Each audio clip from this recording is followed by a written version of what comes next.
sasniegt. Pirms nedēļas viņi bija 10.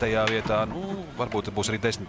Mārtiņš Bots, Roberts Plūme. Iepriekšējo 2 pasaules kausa posmu godalgoto vietu ieguvēji. 2. vieta Lillehammerē, uzvara pagājušajā nedēļa Innsbrukā, bet šodien pēc pirmā brauciena Bots ar Plūmi tikai 9. vietā ar ļoti labu laiku startā. Pirmajā braucienā 3. labākais tas bija. Tagad starts mazliet lēnāks, bet krietni labāk klājas distances turpinājumā attiecībā pret Rīderu un Kainsvaldneru. Tiek palielināts pārsvars.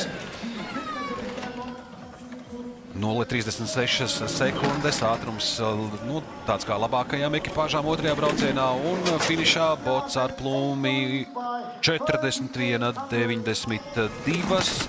Labākais laiks braucienā, līderi 2 braucienu summā, un šis ir labs pieteikums vismaz uzlabot par pāris pozīcijām izcīnīto vietu šodien. Zeltenais pasaules kausa kopvērtējuma līderu krekliņš uz nākamo posmu Siguldā Botam ar Plūmi gan būs diez vai.